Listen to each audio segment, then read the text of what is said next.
সোমবারের দিনে বাড়াতে লা হাওলা ওয়ালা কুওয়াতা ইল্লা বিল্লাহ পড়লে কি হয় আপনি জানলে অবাক হবেন। সোমবারের দিন অত্যন্ত বরকতপূর্ণ একটি দিন, ফজিলতপূর্ণ একটি দিন, মাহাত্ম্যপূর্ণ একটি দিন, তাৎপর্যপূর্ণ একটি দিন। এই দিন আল্লাহ পাক রব্বুল আলামিন বিশ্ববাসীর জন্য সাইয়্যিদুল মুরসালিন, ইমামুল মুরসালিন, রহমাতুল্লিল আলামিন হিসেবে নবী সাল্লাল্লাহু আলাইহি সাল্লামকে পৃথিবীতে পাঠিয়েছেন। এই দিনটিকে স্বয়ং নবী করিম সাল্লাল্লাহু আলাইহি সাল্লাম গুরুত্ব দিতেন। আমরাও যদি এই দিনটিকে গুরুত্ব দেই, এই দিনে নফল ইবাদত বন্দেগী করি, নফল নামাজ পড়ে, কোরআন তেলাওয়াত করি, জিকির আজকার করি, তাসবিহ তাহলিল পাঠ করি, রব্বুল আলামিনের দরবারে রোনাজারি করে, আল্লাহ পাক রব্বুল আলামিন আপনার আমার জীবনের সকল পেরেশানিকে দূর করে দিবেন। আল্লাহ তাআলা গায়বী সাহায্য প্রদান করবেন, অভাব অনটনকে দূর করে দিবেন। বরকতপূর্ণ এই দিনে গুরুত্ব সহকারে ফজরের নামাজ সম্পূর্ণ করার পর গুনাহ মাফের উদ্দেশ্যে তওবার নিয়তে ইস্তেগফারের আমল করব।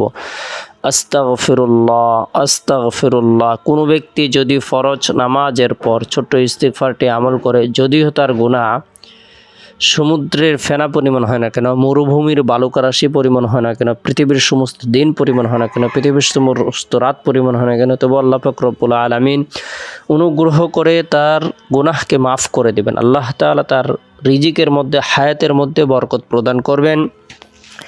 এরপরে সোমবারের দিন জোহরের নামাজ সম্পূর্ণ করার পর নিরিবিলি এক পরিবেশের মধ্যে বসে তাসবিহ হাতে নিয়ে 100 লা হাওলা ওয়ালা কুওয়াতা ইল্লা বিল্লাহ আমল করব। লা হাওলা ওয়ালা কুওয়াতা ইল্লা বিল্লাহ এটি এমন একটি পাওয়ারফুল দোয়া, লা হাওলা ওয়ালা কুওয়াতা ইল্লা বিল্লাহ এটি এমন একটি পাওয়ারফুল দোয়া। কোনো অসুস্থ ব্যক্তি যদি সুস্থতা লাভের উদ্দেশ্যে আমল করে, আল্লাহ তাআলা তাকে সুস্থতা প্রদান করবেন। কোনো ঋণগ্রস্ত ব্যক্তির যদি ঋণ পরিশোধের উদ্দেশ্যে আমল করে, আল্লাহ তাআলা তার ঋণ পরিশোধের ব্যবস্থাপনা করে দেবেন। কোনো চিন্তাগ্রস্ত ব্যক্তি, পেরেশানিগ্রস্ত ব্যক্তি যদি আমল করে, আল্লাহ তাআলা তার চিন্তা, পেরেশানি, হতাশা, দুর্দশা দূর করে দেবেন, গায়বী সাহায্য প্রদান করবেন। অর্থাৎ যে কোনো উদ্দেশ্যকে সামনে রেখে কোনো ব্যক্তি যদি আমল করে, আল্লাহ তাআলা তার উদ্দেশ্যকে পূরণ করে দিবেন। লা হাওলা ওয়ালা কুওয়াতা ইল্লা বিল্লাহ এই দোয়াটিকে বেহেশতের রত্ন ভাণ্ডার বলা হয়ে থাকে।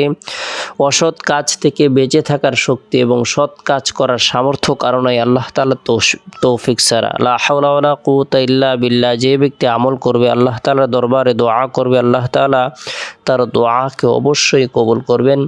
যে কোনো উদ্দেশ্যকে সামনে রেখে, হাজত পূরণের উদ্দেশ্যে, রিজিক বৃদ্ধির উদ্দেশ্যে, হায়াত বৃদ্ধির উদ্দেশ্যে, সুস্থতা লাভের উদ্দেশ্যে, ব্যবসা বাণিজ্যের মধ্যে বরকতের উদ্দেশ্যে, কৃষি খামারের মধ্যে বরকতের উদ্দেশ্যে কোনো ব্যক্তি যদি আমল করে, আল্লাহ তাআলা তার কাঙ্ক্ষিত উদ্দেশ্যকে পূরণ করে দেবেন, তার মনোবাসনাকে পূরণ করে দেবেন। তাই 100 বার আমল করার পর হাত উত্তোলন করে রব্বুল আলামিনের দরবারে রুনাজারি করব, প্রার্থনা করব।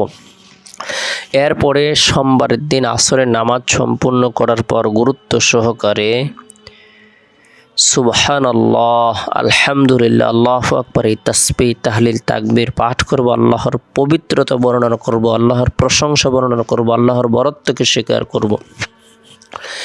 এরপরে সোমবারের দিন শেষ হওয়ার পর যে রাত আসে, এই রাতটি হলো বরকতপূর্ণ একটি রাত। এই রাতের মধ্যে বিশেষ করে এশারের নামাজ সম্পূর্ণ করার পর গুরুত্ব সহকারে 100 বার নবী সাল্লাল্লাহু আলাইহি সাল্লামের প্রতি মুহাব্বত রেখে, ভালোবাসা রেখে দুরুদের আমল করব। আল্লাহুম্মা সাল্লি আলা মুহাম্মাদিন আবদিকা ওয়া রাসূলিক ওয়া সাল্লি আলাল মুমিনিনা ওয়াল মুমিনাত ওয়াল মুসলিমিনা ওয়াল মুসলিমাত। اللهم صل على محمد عبدك ورسولك وصل على المؤمنين والمؤمنات والمسلمين والمسلمات। কোনো ব্যক্তি যদি এশারের নামাজের পর গুরুত্ব সহকারে বরকতপূর্ণ এই দুরুদের আমল 100 বার করে, আল্লাহ পাক রব্বুল আলামিন তাকে ধনী এবং সুখী বানিয়ে দিবেন, তার পেরেশানিকে দূর করে দিবেন। আল্লাহ তাআলা তার উপর রহমত বর্ষণ করবেন, তার গুনাহকে মাফ করে দিবেন। আল্লাহ পাক রব্বুল আলামিন আমাদের সকলকে